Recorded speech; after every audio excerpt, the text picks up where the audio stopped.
Hello മക്കളെ, അപ്പോൾ human nervous system നമുക്ക് വേഗം ഒന്ന് പഠിച്ചിട്ട് വന്നാലോ? ഹ്യൂമൻ നെർവസ് സിസ്റ്റത്തിൽ നിങ്ങൾക്കറിയാവുന്നതുപോലെ 2 ഡിവിഷൻസ് ആണുള്ളത്. ഏതൊക്കെയാ? സെൻട്രൽ നെർവസ് സിസ്റ്റവും പെരിഫറൽ നെർവസ് സിസ്റ്റവും. സോ സെൻട്രൽ നെർവസ് സിസ്റ്റത്തിൽ തന്നെ നമുക്ക് ഏറ്റവും പ്രധാനപ്പെട്ട 2 ഓർഗൻസ് ഉണ്ട്. ഏതൊക്കെയാണെടാ? അതിൽ ബ്രെയിൻ ഉണ്ട്, സ്പൈനൽ കോഡ് ഉണ്ട്. സോ ബ്രെയിനിനെ കുറിച്ചും സ്പൈനൽ കോഡിനെ കുറിച്ച് പറയുമ്പോഴും ഇതിൽ ബ്രെയിനിൽ നിന്നും സ്പൈനൽ കോഡിൽ നിന്നും എമർജ് ചെയ്ത് വരുന്ന കുറച്ച് ന്യൂറോണുകളില്ലേ? ഈ ബ്രെയിനിൽ നിന്നും സ്പൈനൽ കോഡിൽ നിന്നും എമർജ് ചെയ്ത് വരുന്ന ന്യൂറോണുകളെയാണ് നമ്മൾ ഈ പെരിഫറൽ നെർവസ് സിസ്റ്റത്തിൽ ഇൻക്ലൂഡ് ചെയ്തിട്ടുള്ളത്. അങ്ങനെയാണെങ്കിൽ ബ്രെയിനിൽ നിന്നും എമർജ് ചെയ്ത് വരുന്ന ന്യൂറോണുകളെ എന്താ വിളിക്കുക? ക്രേനിയൽ നെർവ്സ് എന്നാണ് വിളിക്കുക. അത് നമ്മുടെ ബോഡിയിൽ ഏകദേശം 12 പെയേഴ്സ് ഉണ്ട്. അങ്ങനെയാണെങ്കിൽ സ്പൈനൽ കോഡിൽ നിന്നും എമർജ് ചെയ്ത് വരുന്ന ന്യൂറോണുകളെ നമ്മൾ എന്താ വിളിക്കുക? സ്പൈനൽ നെർവ്സ് എന്നാണ് വിളിക്കുക. അത് ഏകദേശം 31 പെയേഴ്സോളം ഉണ്ട്.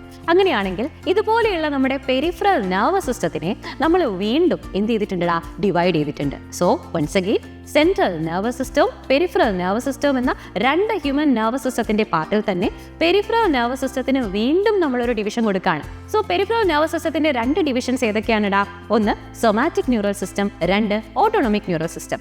അതിൽ ആദ്യത്തേതായിട്ടുള്ള സൊമാറ്റിക് ന്യൂറൽ സിസ്റ്റത്തിനെ കുറിച്ച് ചോദിച്ചാൽ നിങ്ങൾ പറയണം അത് വോളണ്ടറി ആക്ഷൻ ചെയ്യുന്നതാണ്. എന്നാൽ ഓട്ടോണോമിക് ന്യൂറൽ സിസ്റ്റത്തിനെ കുറിച്ച് ചോദിച്ചാൽ നിങ്ങൾ പറയണം അത് ഇൻവോളണ്ടറി ആക്ഷൻ ചെയ്യുന്നവരാണെന്ന്. ഓക്കെ, അങ്ങനെയാണെങ്കിൽ സൊമാറ്റിക് ന്യൂറൽ സിസ്റ്റം ചെയ്യുന്ന വോളണ്ടറി ആക്ഷൻസിൽ കുറേ കാര്യങ്ങൾ വരും അല്ലേ? നമ്മൾ നടക്കുന്നതും ഓടുന്നതും ചാടുന്നതും ഒക്കെ ഈ പറയുന്ന സൊമാറ്റിക് ന്യൂറൽ സിസ്റ്റത്തിന്റെ അണ്ടറിൽ വരുന്ന കാര്യങ്ങളാണ്. എന്നാൽ ഓട്ടോണോമിക് ന്യൂറൽ സിസ്റ്റത്തിലേക്ക് വരുന്ന സമയത്ത് നിങ്ങൾക്ക് പറയാൻ കഴിയണം അതായത് സിമ്പതറ്റിക് ആൻഡ് പാരാസിമ്പതറ്റിക് ആയിട്ടുള്ള നെർവസ് സിസ്റ്റത്തിനെ കുറിച്ചാണ് അതിൽ നമുക്ക് പഠിക്കാനുള്ളത്.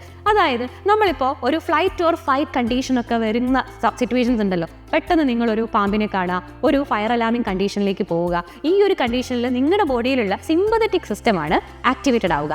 ഈ പറയുന്ന സിമ്പതറ്റിക് സിസ്റ്റത്തിൽ അപ്പോൾ ആരായിരിക്കും? നമ്മുടെ ഹാർട്ടിന്റെ അല്ലെങ്കിൽ കാർഡിയാക് റിതംസ് ഒക്കെ അപ്ഗ്രേഡ് ചെയ്യുന്നതും അതേപോലെ തന്നെ അതിനോടൊപ്പം നമ്മുടെ ഡൈജസ്റ്റീവ് ആക്ടിവിറ്റീസിനെ സപ്രസ് ചെയ്യുന്നതും ഒക്കെ സിമ്പതറ്റിക് ന്യൂറൽ സിസ്റ്റത്തിലാണ്. എന്നാൽ അതേപോലെ നമ്മുടെ പാരാസിമ്പതറ്റിക്കൽ നേരെ ഓപ്പോസിറ്റ് ആണ്.